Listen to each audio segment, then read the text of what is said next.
नमस्कार दोस्तों, स्वागत है आज के इस नई वीडियो में। दोस्तों, गवर्नमेंट की तरफ से अलग अलग प्रकार की जो है योजनाएं चलाई जाती है और उसमें आप लोग देखे होंगे अक्सर 1 साल या 2 साल या 6 महीने बाद उसमें कुछ ना कुछ बदलाव किए जाते हैं। बदलाव क्यों किए जाते हैं? क्योंकि काफ़ी ज़्यादा लोगों की शिकायत आती है, काफ़ी ज़्यादा लोगों को प्रॉब्लम होता है कि हमें आवेदन करने में ये दिक्कत आ रही है। तो इसी को देखते हुए विभाग अलग अलग प्रकार की जो भी सरकारी योजनाएं हैं, चाहे किसी भी गवर्नमेंट के ले लीजिए, चाहे यूपी गवर्नमेंट हो या बिहार गवर्नमेंट हो या झारखंड, उसमें कुछ ना कुछ बदलाव कर देती है कि आवेदन जो भी लोग हैं वो आवेदन अच्छी तरीके से कर सके। लेकिन दोस्तों, एक बदलाव हमें भी देखने को मिला है, आपको भी पता चल जाएगा। इस वीडियो को आप एंड तक देखेंगे तो बिहार सरकार सहकारिता विभाग द्वारा एक नया बदलाव देखने को मिला है बिहार राज्य फसल सहायता योजना के अंतर्गत। जी हाँ दोस्तों, आप जो भी फसल सहायता के लिए आवेदन करते थे, चाहे रबी हो या खरीफ के हो, तो उसमें आवेदन करते समय आपको डॉक्यूमेंट अपलोड करना पड़ता था कि हाँ, इस जमीन पे हमने ये खेती किया है, ये डॉक्यूमेंट है उस जमीन का। लेकिन अब इसमें बदलाव कर दिया गया, यानी कि अब आपको डॉक्यूमेंट अपलोड करने की कोई आवश्यकता नहीं होगी। तो इसको लेकर एक नया नोटिफिकेशन भी जारी किया गया है। अगर आप इस वीडियो को एंड तक देखेंगे तो आपको पूरी जानकारी मिल जाएगी कि हाँ, आवेदन प्रक्रिया में क्या बदलाव किया गया है, किस तरीके से अब आप लोग आवेदन कर पाएंगे। तो आपके लिए बहुत ही यूजफुल वीडियो है। अगर आप बिहार से एक किसान भाई है, अगर आप ही इसके लिए आवेदन किए होंगे तो आपके लिए बहुत ही शानदार वीडियो हो सकता है। तो इस वीडियो को आप एंड तक जरूर देखिएगा और अपने दोस्तों में भी शेयर कर दीजिएगा, ताकि जो भी लोग आगे चल कर इसको लेकर आवेदन करेंगे तो उनको ये जानकारी रहे, ताकि वो लोग भी आवेदन अच्छी तरीके से कर सके। क्या बदलाव किया गया है पूरी जानकारी समझेंगे। तो चलिए वीडियो करते हैं स्टार्ट। वीडियो को आप लाइक कर दीजिए और चैनल पर नए हैं तो चैनल को सब्सक्राइब करके बेल आइकन को प्रेस करें, ताकि इसी प्रकार से हमेशा अपडेट वीडियो मिल सके।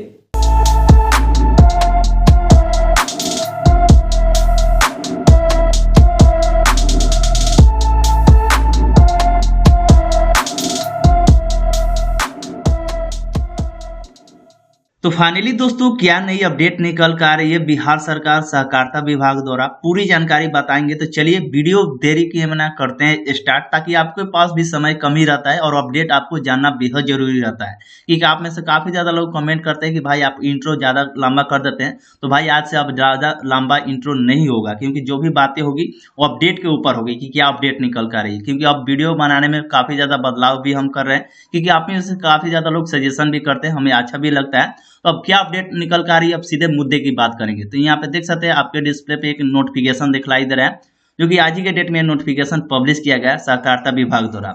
बताया गया कि राज्य के किसान भाइयों बहनों के लिए सूचना, यानी कि जो भी बिहार राज्य के जो किसान भाई है उन सभी के लिए अच्छी अपडेट है, यानी कि अच्छी सूचना है। अब बदलाव क्या किया गया, आइए थोड़ा सा यहाँ से स्लो कर देते हैं और यहाँ समझते हैं।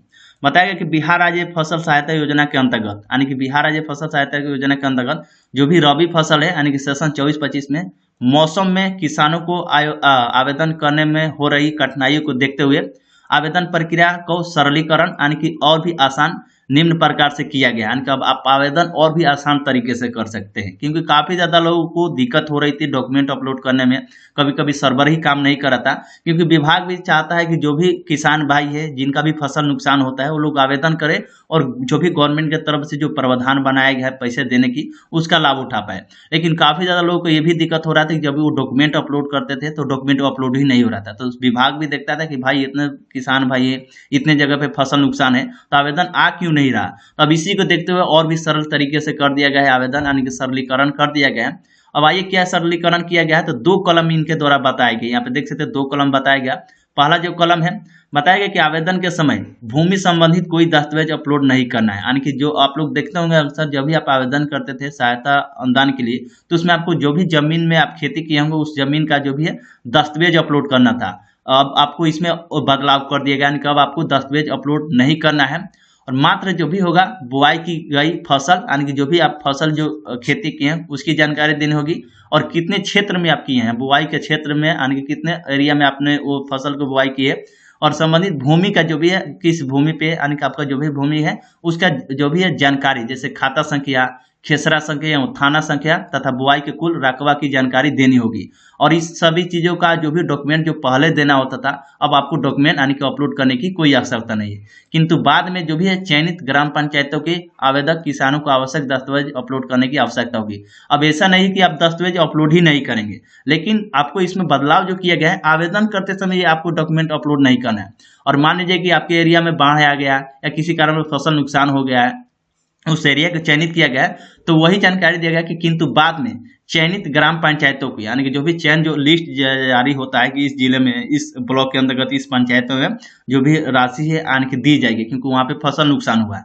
तो वही जानकारी दिया गया कि किंतु चयनित ग्राम पंचायतों के आदौ किसान को आवश्यक दस्तावेज अपलोड करने की आवश्यकता हुई। तो कहीं ना कहीं ये अच्छा जो बदलाव किया गया है, बहुत ही अच्छा लगा हमें भी। हमने जो नोटिफिकेशन पढ़ा तो हमें भी अच्छा लगा, क्योंकि जो भी सर्वर पे लोड पड़ जाता है, क्योंकि जब भी किसी भी एरिया का, यानी कि पूरे डिस्ट्रिक्ट के लोग इसमें आवेदन करते थे, और सभी डिस्ट्रिक्ट में तो फसल नुकसान होता नहीं, सभी डिस्ट्रिक्ट में फसल नुकसान तो होता नहीं था, सभी पंचायत में फसल नुकसान होता नहीं था, लेकिन सर्वर पर इनका डाटा अपलोड रहता था, यानी कि डॉक्यूमेंट अपलोड रहता था और सर्वर पर लोड ही रहता था। तो इसी को देखते हुए और भी सरल तरीके से कर दिया गया कि आप आवेदन करेंगे, लेकिन आवेदन करते समय कोई दस्तावेज आपको अपलोड करने की आवश्यकता नहीं होगी। लेकिन जब आपकी पंचायत का, आपके ब्लॉक का जो भी लिस्ट में नाम आ जाएगा कि हाँ वहाँ पे जो भी फसल नुकसान हुआ है, उस एरिया का अगर आप हैं, तो आप उसके बाद, यानी कि आपका फसल नुकसान हो जाता है, सरकार लिस्ट जारी कर देती है, उसके बाद आपको चयनित ग्राम पंचायतों के जो भी किसान हैं उनको दस्तावेज अपलोड करने की आवश्यकता होगी। तो दोस्तों उम्मीद करता हूँ ये आपको जानकारी समझ में आई होगी कि कब आपको डॉक्यूमेंट अपलोड करना है। ऐसा नहीं कि डॉक्यूमेंट ही अपलोड नहीं करना है, ये भूल